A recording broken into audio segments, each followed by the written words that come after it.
Alright, what's up guys? So today I kind of wanted to do a little bit of a follow-up to a video I did a couple back on my Centurion Arms CMR handrail. An absolutely badass handrail. It is as minimalist as they come. And part of that is, the engineering that went into the rail. Not only is it lightweight, super low pro, very slim, but the mounting method that is employed for attaching accessories to this rail really takes out a lot of the weak points of other systems, and I'll kind of explain what I mean. First of all, in terms of weight savings, they've really taken away any of the little pieces, backing plates, sliders, little pieces that have to fit into grooves inside the rail so that you can bolt to them from the outside, etc., etc. And really got rid of all that excess stuff. Also, they've got rid of the weakness that's inherent with systems where there are grooves with bolts that fit into grooves and slide and lock with pressure. There's always the chance that you can run into slippage when you're employing systems like that. When it comes to this system, they really thought it out and basically ended up going with a straight direct bolt up, and it works absolutely perfect. One small limitation to employing such a unique mounting system is that because the system isn't adopted across multiple platforms, across different companies, because they're not employing this system, you really have to kind of do your homework when you're looking for accessories that'll bolt up to the rail. Now, luckily, Centurion Arms kind of saw that and decided that they would just go ahead and release a set of accessories to go with their rail. So it would just basically take all the guesswork out of, adding what you need to get this thing running strong. So before I show you all the different pieces, let me just say, in order to save weight and keep it as light as possible, everything in this kit is made of polymer. There's nothing to damage, nothing to nick, nothing to chip any of the coating off or anything like that. This polymer is just solid, durable, and it's tough as they come. The only thing that is metal in this kit, of course, is the mounting hardware, and that's to be expected, of course. This kit basically consists of four main parts. There is a very lightweight and low pro light mount that directly bolts to the rail for a Surefire Scout light, one of the smallest and most, professional grade lights that you can get for these rails. There is a hand stop. There are 6 rail covers. There are 2 7-slot pick rail sections and 2 3-slot pick rail sections. So, it definitely gives you the ability to carry over any of the accessories that you were using on your old quad rails when you switch over, and that's always a good thing. Give me a second, I'm going to go ahead and readjust the camera, get a little closer, show you these parts more close up, and then go ahead and mount them to the rail so you can see what they look like when they're all mounted up. Alright guys, so the first part of this kit that I want to give you guys a look at are these awesome rail covers. Now, the texturizing on this thing is something very unique. I don't see many parts with this type of texturizing, but it's like a golf ball dimpling, and it ends up being super effective at locking your hands in place when you apply a little pressure to it. It's very non-slip. Also, you can see here the attention to detail with these reinforced mounting holes here. You've got this nice lip to them. On the opposite side, here you can see a kind of flat area in the center, this little trench here. And what this is for is it's designed to lock or kind of align to this machined flat point in the rail right here that runs along, you know, with all the mounting holes. And so what it does, when you get these things in position and you kind of get them aligned, they stay right where they're placed. The last thing to notice is up at the, you know, at these sides here where the material, there's been material that's been taken out on both sides. And the purpose of that little area right there is so that back here there is a, you know, where the QD mount is, there's a little rise on the rail, and these little cutouts allow this piece to ride right up against that QD mount like so. So that gives you the ability to run 3 right next to each other like that. Very badass. You can see the thin profile of these pieces really allows it to hug the rail and ride very close to the rail. So even when you mount these all the way around, it is still extremely low profile. In terms of functionality of these covers, of course, you know, they are polymer, so they stop the transmission of heat from the inside to the outside, and definitely with a rail as slim as this one, riding as close to the barrel and gas block as it does, heat can build up, and with the polymer, you really do get a nice you know, barrier between your bare hand and the hot barrel.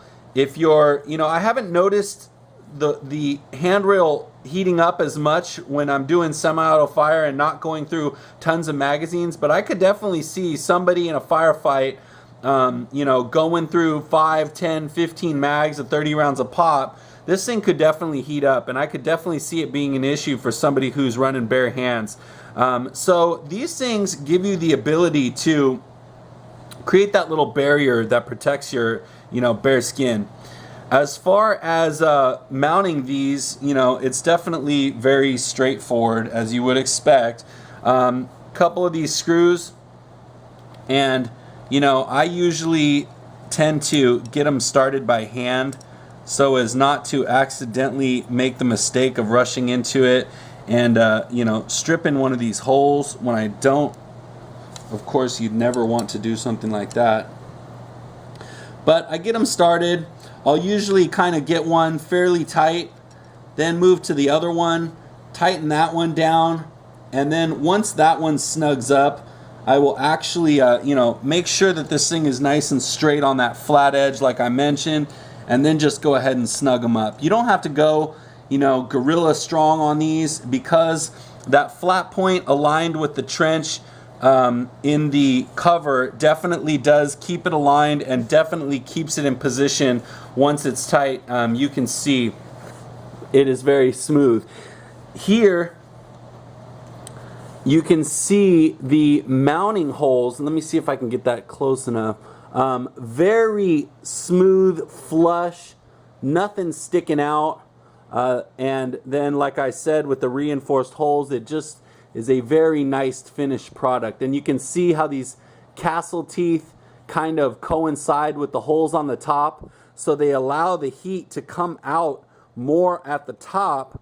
But then if you'll see here how they kind of cover the holes on the bottom where your hand would be riding, and actually when you mount one to the bottom and one to the side, it does kind of create much smaller openings in the bottom area, forcing the heat more towards the top and out the top area. So definitely a well thought out and designed piece that fits together in a really nice way when they're all mounted. So that's the rail covers. You know, very simple yet effective design, very nicely done. So the next part to this that I want to give you guys a look at is this hand stop. Now this thing is badass, super lightweight. It doesn't even feel like you're holding anything.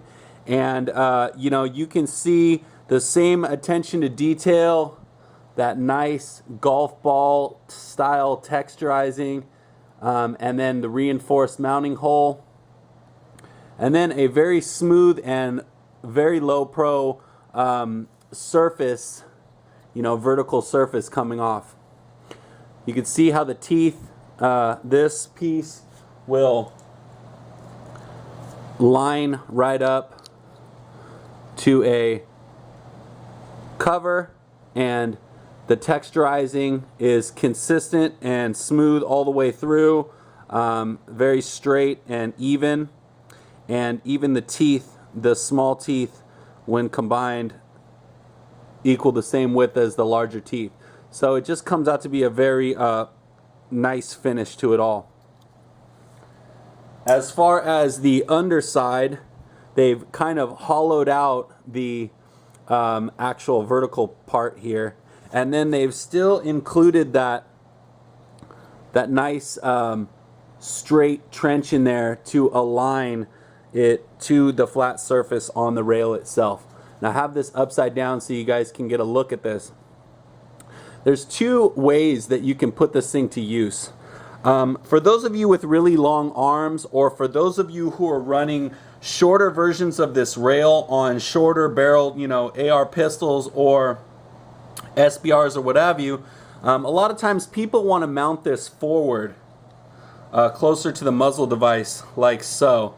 And this basically gives you the ability to put your hand forward and not have it slide off the rail and hit your, extremely hot scorched barrel.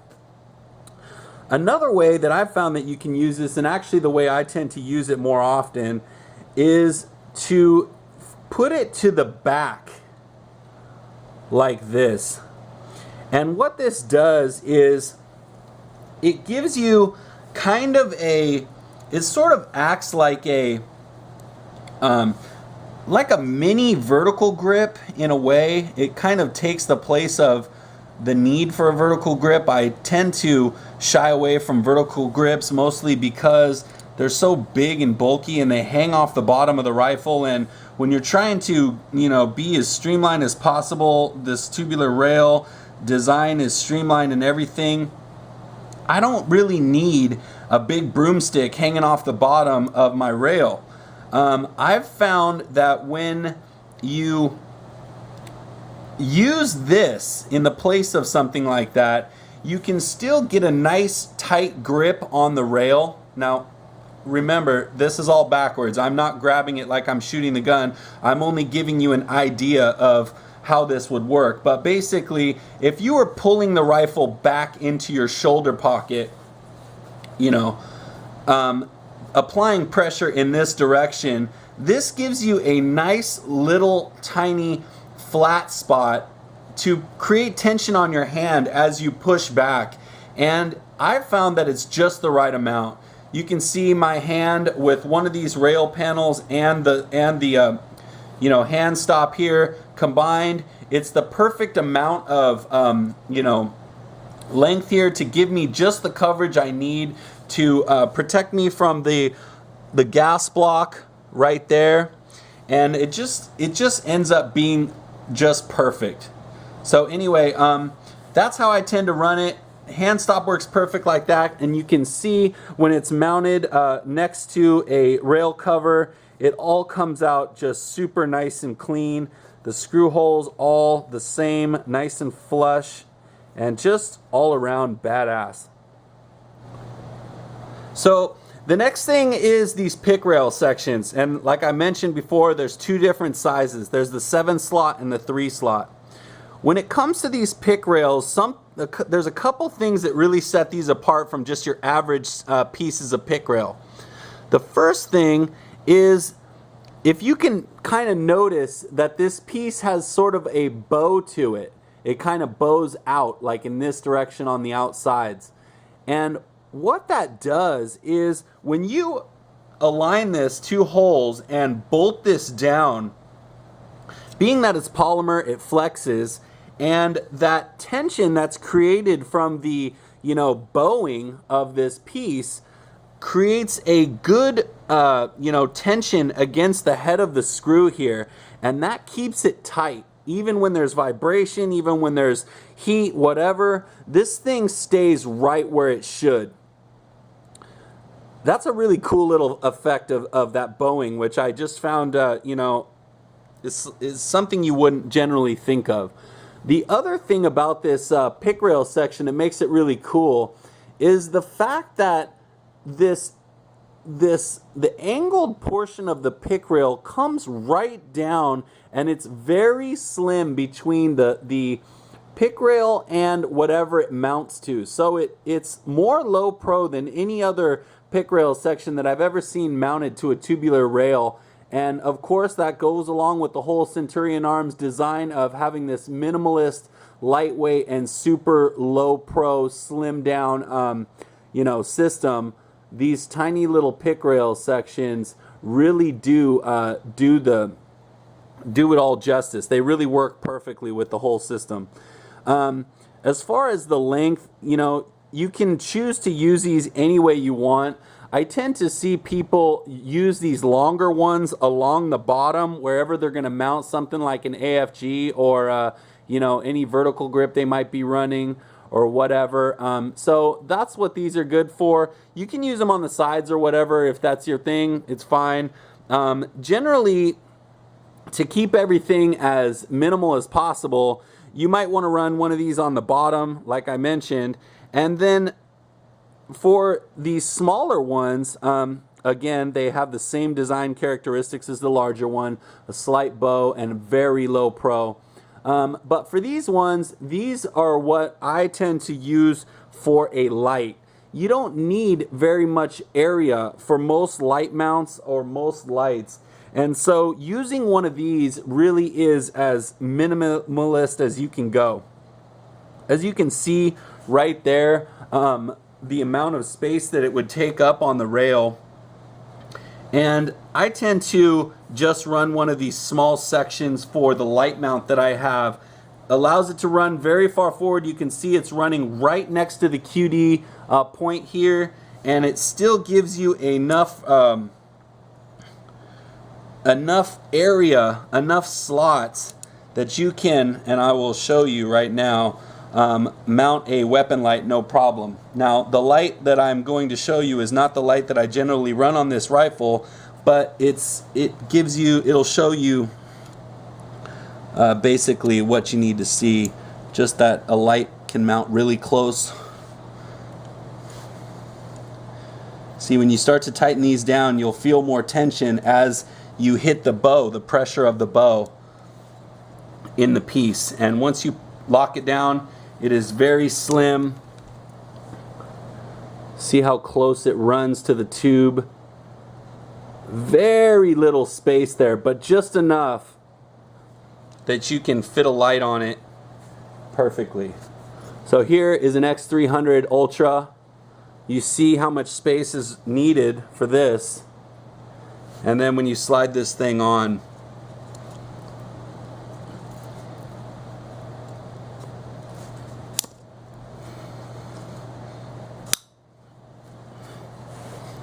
there you go, just like that. See how close it rides to the tube and how there's no extra coming out the sides. Just what you need, but nothing you don't need. Just badass all around. So that's what's up with the pick rail sections. Just well thought out system all over. So that's it. So the last part in this kit to show you guys is the Scout light mount. This thing is very small and designed to eliminate any excess anywhere that you don't need it. If you do happen to have a Scout light, it just mounts right here. You mount the light to this part of it and slides into this channel.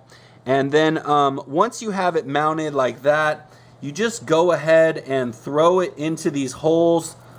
It lines up with two holes right here, And of course, you have to, you know, test it out, see what's going to work with your whatever front sight you're using.